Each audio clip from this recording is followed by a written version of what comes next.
saya muliakan, bos kita Bapak Nur Haji Erwin yang saya muliakan, guru kita atau Ustaz Kamal yang kami muliakan, para tetamu Allah dan tamu Rasul Sallallahu Alaihi Wasallam yang dimuliakan oleh Allah Subhanahu Wa Taala.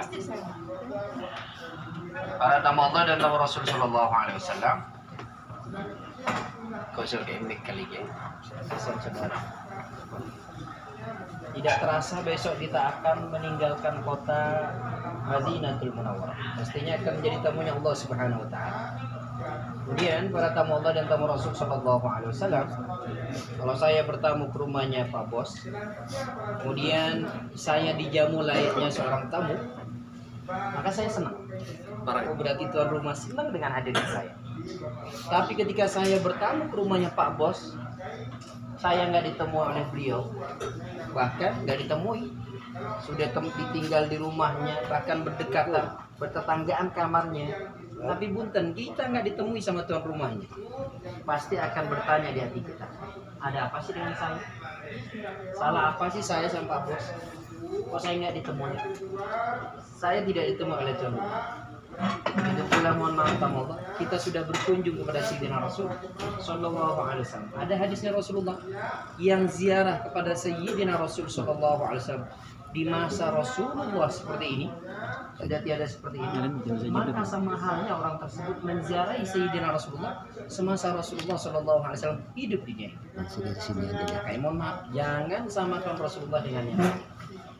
Di para tamu Allah sama Rasulullah ada salah satu ulama ziarah kepada Sayyidina Rasulullah, ketika mengucapkan salam assalatu wassalamu alaikum ya Sayyidi Rasulullah, nggak ditemui, nggak dijawab tamu Allah. Perasaan salah apa saya ini?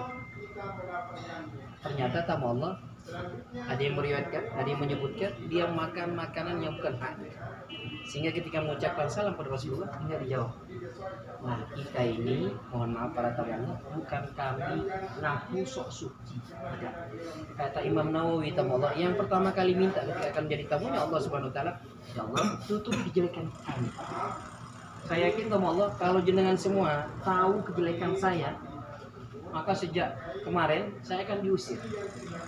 Begitu pula mohon maaf, jikalau Allah Subhanahu Wa Taala buka aib kita sesama rombongan kita ini, mungkin kita akan malu, bahkan bahasa kasarnya jijik mungkin dengan kita. Maka minta kepada Allah, ya Allah usur uyubana ya Allah, tutupi kejelekan kami ya Allah. Sayangnya Allah kepada kita tamu Allah, kita melaksanakan dosa enggak Allah tampakkan. Umpamanya naudzubillah, ketika kita melakukan hal dosa lalu membenjol badan kita, mungkin kita akan malu. Umpamanya kita melakukan ibadah diterima oleh Allah, telinga kita mungkin semakin gede atau badan kita makin gede, mungkin kita akan sombong. Sayangnya Allah kepada kita nggak satu pun nggak ditampakkan kejelekan dan kebaikan kita. Ini sekarang kita diundang oleh Allah. Sekali lagi tamu Allah, banyak loh yang di Indonesia yang pengen menjadi tamunya Allah, tamunya Rasulullah. Cuma mohon maaf, kalaupun dia kaya, banyak uangnya, sehat, tidak ada kegiatan, malah legowo, kosong. Tapi mohon maaf, kalau nggak ditakdirkan menjadi tamunya Rasulullah, mustahil Bapak Ibu, mustahil dia sampai ke sini. Apakah harus ahlu ibadah sampai ke kotanya Rasulullah? Tidak sama sekali. Ada si pendosa diundang oleh Allah hanya satu, bisa bertobat di tempat tanah suci. Ada orang ahli ibadah, tapi kalau nggak diundang, nggak bakalan nyampe di sini. Jadi mohon maaf, yang ada di Masjid Nabawi itu bukan semua orang ahli ibadah. Ada yang memang pendosa, mohon maaf. Ada pembunuh, ada orang yang ahli maksiat, diundang oleh Allah, ditakdirkan itu apa? Untuk bisa bermunajat di tempat ini. Makanya sekali lagi, saya berdiri di tempat ini bukan dalam arti kata saya ahli ibadah, tidak sama sekali. Makanya minta kepada Allah, ya Allah, bersu'uyubana ya Allah, tutupi kejelekan kami ya Allah. Itu dia, itu sayangnya Allah. Para tamu Allah, kalau kita akan bertemu kepada orang yang kita cintai, akan disiapkan kalimatnya, kata pengantarnya, doanya, permintaan, kalimat yang ini akan kita persiapkan. Begitu pula kalau kita akan bertemu kepada Allah Subhanahu Wa Taala. Okay. Kalaupun kita lupa nanti sampai di depan Ka'bah, maka apa yang kita niatkan dicatat oleh Allah. Yang penting satu, taba yatubu, artinya kembali kepada Allah Subhanahu Wa Taala. Sekali lagi kita mau Allah minta kepada ya Allah, tutupi kejelekan kami. Sekali lagi, yang berdiri di depan para tamu Allah bukan sok suci, sama kita pendosa. Cuma yang paling baik, sebaik-baiknya pendosa, dia kembali kepada Allah, mengharap ridho dan ampunan Allah Subhanahu wa Ta'ala. Itu dia deh. Dan mohon izin nama Allah dan Rasul sallallahu alaihi wasallam. Di zaman dahulu ada yang orang datang dari Yaman, jalan kaki, emaknya, ibundanya digendong sampai pecah kaki. Kemudian setelah itu Allah datang kepada salah satu sahabat Rasul, sudah enggak melaksanakan saya ini sebagai seorang anak bakti kepada orang tua saya. Kemudian beliau berkata, demi Allah, Anda yang kau lakukan ini dari awal sampai akhir sampai saat ini dibanding dengan satu tetes air ASI yang diberikan ibundamu, maka tidak akan cukup. Mohon izin sama Allah, kita sampai nangis darah dan nanah, sampai kaki kita berdarah ketika melaksanakan ibadah. Kalau mohon maaf kita pernah bentak ayah dan ibu kita, haram sama Allah. Oke? Apa tugas kita saat ini? Sebelum kita menjadi tamunya Allah, telepon ibunda kita. Ma, kalau masih ada. Ma, Pa, besok saya mau ke Kota Mekah. Kemudian ketika ayah kita menjawab, iya nak, aku ridho padamu. Pintu langit, pintu bumi kebuka semuanya. Apa yang kita inginkan diijabah oleh Allah Subhanahu wa Ta'ala. Tapi mohon maaf, kalau kita pernah bentak ayah dan ibu kita, sampai ke Kota Mekah pun kita jontokin kepala kita ke Ka'bah. Kalau nggak dapat ridhonya mustahil tamu Allah. Ya? Karena mohon maaf, ada ridhonya Allah ada di ridho ayah dan ibu kita. Murkanya Allah ada di murka ayah dan ibu kita. Ini kesempatan. Oke, sebelum kita masuk ke Kota Mekah, sebelum kita masuk manasik, telepon ayah. Sudah nggak ada masa bakar. Dengan apa? Yuk perbanyak istighfar. Sekali lagi tamu Allah, Rasulullah ini tamu Allah tidak pernah kurang istighfarnya dalam sehari 70. Bahkan mohon maaf, Rasulullah ini sujudnya lama sekali.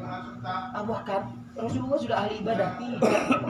Sebaik-baiknya orang adalah orang yang menyesali yang terdahulu dan akan lebih baik daripada yang terdahulu.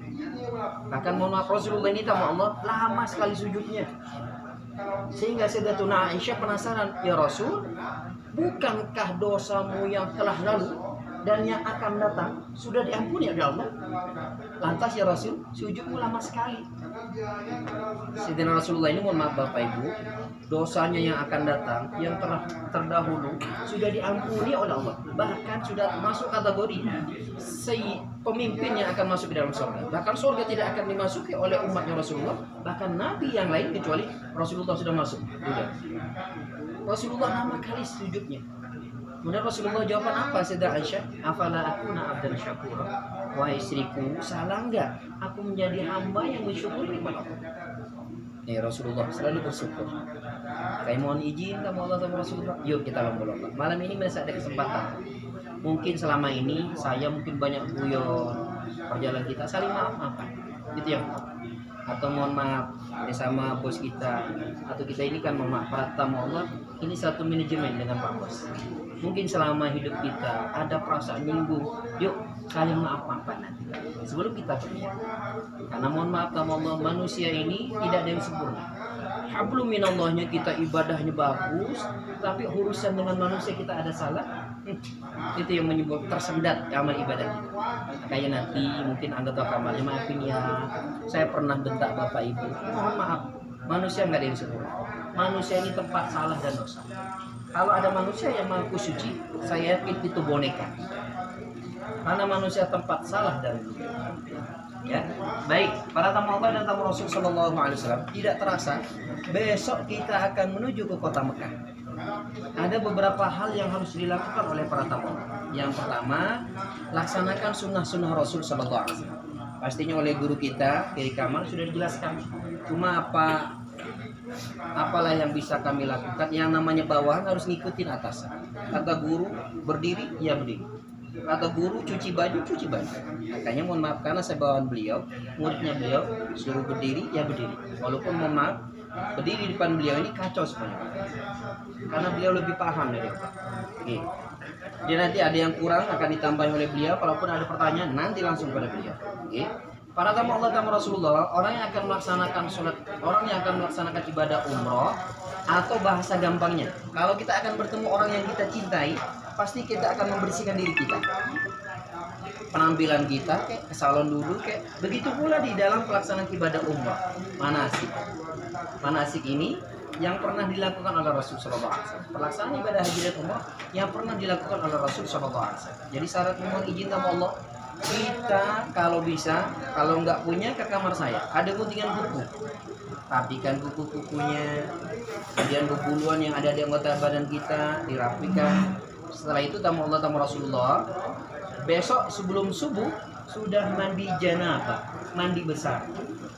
Diniatkan, ya Allah, di tangan ini terlalu sering kami lakukan untuk nyakiti saudara saya. Ya Allah, nih kaki aku sering kubawa ke tempat yang kau murkai. Saat ini juga ya Allah, aku mohon ampunanmu ya Allah, dengan mengalirnya air di badanku. Semoga engkau ampuni ya, semoga engkau tutupi semuanya. Sirat. Ada namanya mandi sunat ihram atau mandi sunat taubat. Apakah harus ada niat-niat dalam hati? Niat itu dalam hati cuma dilafazkan, dikuatkan di suara atau di lisan.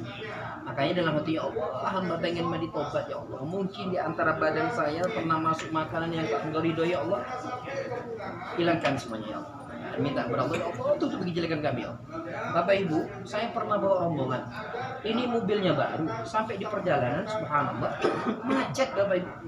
Ternyata nih orang pernah membentak ayah ibunya. Atau baktinya seorang anak tidak dilakukan.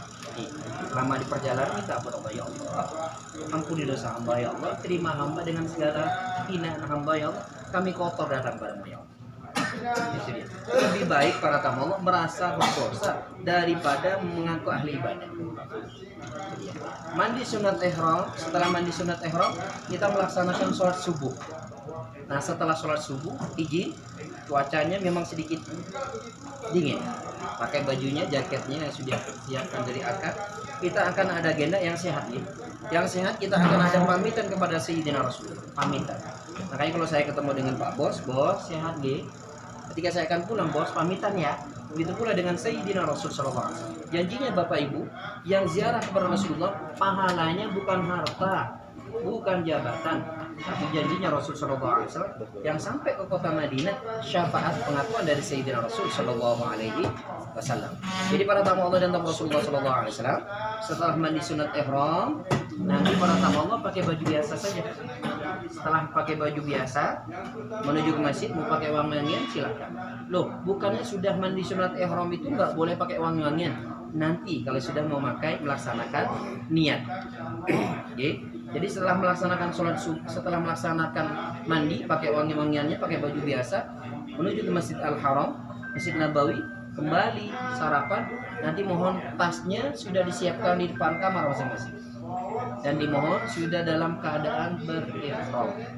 Dari hotel biidznillah kalau tiada halangan tamu Allah tamu Rasulullah menuju ke Bir Ali akan kita tempuh 20 menit, itu paling lama. Dan mohon maaf, ini agenda jarang dilalui oleh travel, kecuali rombongan dengan akad. Kenapa? Normalnya tamu Allah, kita check in hotel itu dan check out di hotel Madinah ini jam 12 siang. Sedangkan check innya tamu Allah jam 2 siang. Kadang jam 2 siang kalau Indonesia keluar. Tapi saudara yang lain biasanya yang luar dari Asia, walaupun jam 2 baru persiapan. Jadi kadang kamar kita itu baru bersih jam 4. Jadi resikonya kita nyampe ke hotel Mekah, ke kota Mekah ini belum dapat kamar. Karena memang di luar agenda kita. Kenapa memilih agenda seperti ini? Satu, prinsip dari pimpinan AK. Yang pertama, perjalanan tidak padat. Yang kedua, nyampe ke kota Mekah melaksanakan tawaf dan sa'i, kita bisa langsung istirahat malam. Karena normalnya berangkat setelah sholat zuhur, nyampe ke Mekah Isya, langsung dapat kamar ini. Cuma mohon maaf, pelaksanaan tawaf dan sa'inya selesainya jam 2 malam dinian. Nah dari travel ini mengusahakan check out-nya pagi, bismillah, sampai ke kota Mekah, zuhur insya Allah, paling lambat setelah zuhur. Nah kita belum dapat kamar ini. Caranya bagaimana? Tas kita disimpan di lobi, kita jangan mikirin dunia dulu, karena sudah ada petugas. Kita laksanakan tawaf dan sa'i. Loh kenapa bukan nggak masuk ke kamar, kita istirahat dulu? Banyak hal-hal yang bisa dilakukan. Contohnya pakai sabun, melanggar lagi. Kemudian pakai yang berjahit, melanggar larangan dalam ihram. Alangkah baiknya sampai langsung melaksanakan tawaf dan sa'i. Insya Allah sebelum maghrib sudah selesai tamu Allah. Antara maghrib sampai jam 12 malam bisa digunakan untuk istirahat. Malamnya bisa tahajudan. Oke, pelaksanaannya akan dimulai dari Bir Ali besok. Setelah dari Bir Ali menuju ke kota Mekah kurang lebih 4,5 jam paling lama. Jangan sampai ada di hati kita jauhnya, penatnya, jangan. Karena dulu hijrahnya Rasulullah tidak memakai bis seperti yang kita pakai. Rasulullah dulu memakai onta. Bisa dibayangin kalau musim dingin seperti ini, bagaimana dinginnya Rasulullah. Apalagi mohon maaf, kalau musim puasa ini, kalau sudah panas puncak di kota Mekah sampai 55 derajat.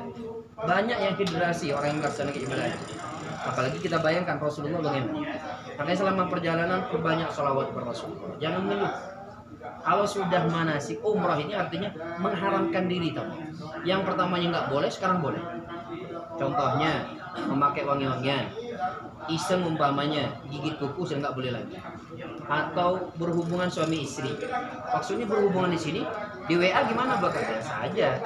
Berhubungan dalam kutip itu dia. Ya. Setelah itu, setelah itu para tamu Allah dan tamu Rasul Shallallahu Alaihi Wasallam, kita akan menuju ke kota Mekah melaksanakan tawaf dan sa'i. Selesainya kapan? Selesainya nanti kalau sudah tahallul. Nah, yang tahallul ini umpamanya tidak ada larangan, akan dijelaskan nanti bagaimana keutamaan orang pelontos rambutnya. Makanya mohon izin, kemarin Bos Iwan waktu haji pelontos rambut karena pahalanya besar. Kalau saya ceritain sekarang nanti lupa. Nanti sampai di Mekah akan kami ceritain. Oke, sampai ke kota Mekah tamu Allah, tas kamar kita sudah siap, kita masuk kamar. Dan mohon maaf jangan sampai ada mengeluh. Makanya saya boleh berpesan tamu Allah ini harus punya dua. Yang pertama sabar, qanaah. Sabar, qanaah. Jadi saya yakin Bapak Ibu sampean di rumahnya nggak bakalan ngantri seperti ini makan. Saya yakin. Dan saya yakin sampean ketika mau makan pesan ke mbaknya, Mbak hari ini masaknya ini. Makanya di Madinah kita diajarkan qanaah. Begitu pula mohon maaf di kamar kita. Nggak bakalan. Saya yakin Pak Bos nggak mungkin sekamar dengan kami. Begitu juga jenengan kita dilatih di sini sabar, ngantri WC sabar. Itu. Begitu pula nyampe ke Mekah nanti. Oke, sabar dan qanaah ditingkat. Kalau kita melaksanakan ibadah di sini Bapak Ibu di kota Madinah itu 1000 lebih baik dibanding tempat yang lain. Tapi mohon maaf di kota Mekah 100.000 dilipat gandakan oleh Allah. Makanya tamu Rasulullah, kalau di kota Mekah punten itu yang biasa saja, tapi yang godain kita di kota Mekah setannya sudah jenderal, sudah jenderal. Tapi ingat, maka itu syaitan, tipu dayanya syaitan lemah sekali. Kalau kita bisa semua. Ya, yang penting satu, bersandar kepada Allah Subhanahu wa Ta'ala. Kemudian para tamu Allah yang melaksanakan umrah ini nggak boleh pakai daleman. Ini khusus yang wanita, yang laki-laki. Yang wanita bagaimana? Layaknya orang yang melaksanakan sholat, yang kelihatan wajah dan telapak tangan. Dan insya Allah nyampe ke kota Mekah sebelum Isya, sebelum Maghrib kita sudah selesai tawaf dan sa'i. Malamnya bisa istirahat. Insya Allah anggota kamar tidak ada perubahan. Dan mohon izin, umpamanya di Madinah kita satu lantai 10 semuanya, tapi di kota Mekah diacak nantinya, mohon maaf. Mohon izin, mohon doanya, semoga Abu Bakar punya yang jagain hotelnya Pak Bos di kota Mekah. Kalau saya yang sudah jagain hotelnya Pak Bos, satu lantai saya jadikan semua. Karena kita ini rombongan seluruh dunia min kulli fajjin amik yang melaksanakan ibadah di kota Mekah. Mohon izin, ada di lantai 1, lantai 4, lantai 5, tetap satu bangunan kita barengan semua. Oke, nanti akan dibagi setelah itu tamu Rasulullah, baru kita laksanakan ibadah selanjutnya. Dan saya mau ngajak rencananya kita nyentuh Ka'bah. Selama pelaksanaan umroh besok, saya tidak menganjurkan Bapak Ibu, saya udah gak sabar, bakal pengen sampai di Ka'bah. Ka'bah ini biasanya lampunya selalu minyak wangian. Saya bakal pengen nyentuh cium Hajar Aswad. Mohon maaf, Hajar Aswad 24 jam selama 5 waktu selalu diolesin Hajar Aswad, minyak wangian. Makanya kita sempurnakan, laksanakan janji kita kepada Allah, tawafnya, sa'inya, tahallulnya, setelah itu baru. Dalam pelaksanaan tawaf sudah dijelaskan, mungkin cuma tidak ada salahnya kita ngulang.